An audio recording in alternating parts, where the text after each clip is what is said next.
someone thinking about real estate investing in 2023, what things should be on the top of their list when they're starting out to think about? Let's let Mitch take that one. Yeah.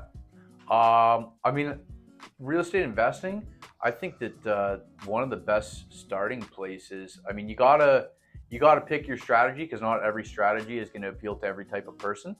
There's great money in student rentals right now. It's not going to be for everyone. There's great money in Airbnbs, but there's risk there because the municipalities are starting to clamp down and change the bylaws, so it's a moving target.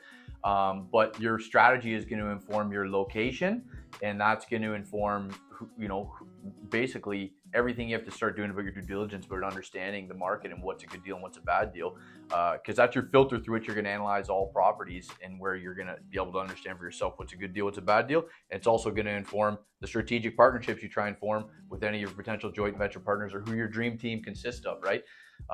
If you're going to try to invest in development land, or specifically just do secondary suites, the group of people you're going to have around you, right from the mortgage broker to the lawyer to the realtors, of course, and the mastermind groups you're going to take a part of, should look a little bit different than if you're going to pursue a different strategy. So I think you got to find the strategy that calls you the most, investigate heavily if it's one that can work for you, and I think that's your starting point. Because if you look at too many different strategies, or you haven't picked one, then you have to analyze so many properties, and you can never develop that really sharp pinpoint. Is this a deal or not? I think. Couldn't agree more. You said it very well said, Mitch. Very well said. Do you have a comment on that, or I can take one? Go for it. Okay, so I'm gonna quote Charles Darwin.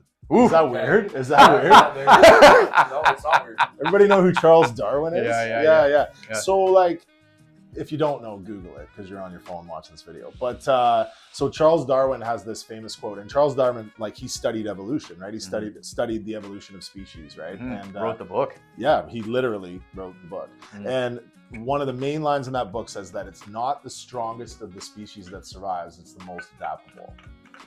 And I believe that to be true in business and in life. And because, like, we deal with good weather, bad weather. Like, we've talked about this recently, Tamer. Yeah. Like, we've seen possibly the best, well, And the worst. yeah, depending on your definition of best. Market in the last 20 years. Yeah. In the last 1 year. Yeah. So the hottest market, as far as prices up, activity, people buying, and the slowest market that, I mean, at least in Ontario, and I've been in the business 20 years, that we have experienced has happened all in the last 365 days. It's been the hottest and the worst, and maybe a little over 365 to the last March was the critical. So in just over a year, we've experienced the best and the worst, as far as the busiest and hottest, and the slowest and downturn. And like, whether you're an investor or a realtor, or you're looking to buy or sell, are you adaptable? Like, are you completely ignoring the environment and just sticking to your guns? Yeah. Or are you like, or are you saying, whoa, rolling with the punches, rolling with the waves? The weather's changed a bit. Like, the climate has changed a bit, and like, the people I know that I admire the most in the business, including you two guys. I mean, we've been through this market in the past 12 months, and we've all adapted in our own way. And so I think it's not the strongest out there that survives; it's the most adaptable. And that quote always sticks with me when I'm stuck in my head about the way I think something should be. I'm like, well, it doesn't matter what I think. Like, what is it? How is it? And then adapting. And let me add to it too. When we talk about real estate investors, that's such a big scope of people. Yeah. There are people that are not impacted by the interest rates. There are people that are parking cash. There's still like let's break it down to like the bones of it. Like, real estate investment is about the numbers. So the numbers, in a good market, in a bad market, if you can find those numbers, and Mitch, I know you're a numbers guy, Shaun, you're a little more of a numbers guy too, but like, if you can find those numbers and the numbers work, good market, bad market, there's still, again, as we said before, lots of opportunity. So it really boils down to the numbers. Are they working, or are they not? And what position are you in? Are you heavily leveraged, or are you in more of a cash position? I think that's important too, because there are a lot of people out there that we can speak to that, maybe aren't using mortgages, or maybe using very little mortgages, right? Yeah, liquid, So it all depends. Yeah, I think one other insight I just thinking while listening is that for anybody out there, the hardest part at the start is this sort of decision fatigue that you have a hard time taking action because there's so many options of paths. And what I would say is if like whether you're going to pick student rentals is going to be your path at least for the first property, whether it's going to be Airbnb, whether it's going to be secondary suite, whether you're going to try and pursue a VTB with somebody, whether you're going to try and go small multifamily.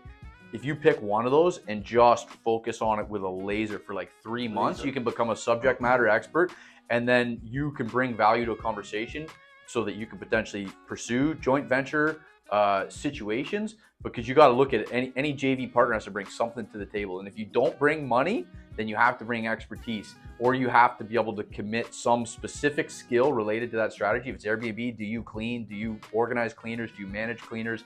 If it's a student rental, do you help manage the tenants? Can you find them? Do you have a system to manage them? So you need to bring one of the parts of the puzzle to the table in the early game. Unless you've got all the money and you don't need partners, then you can just go and get rolling. But if you're afraid of which strategy do I pick, in the start, you have to make a sort of a quick assessment of which one you think is the best for you right now. And you have to just go take huge action on one of them.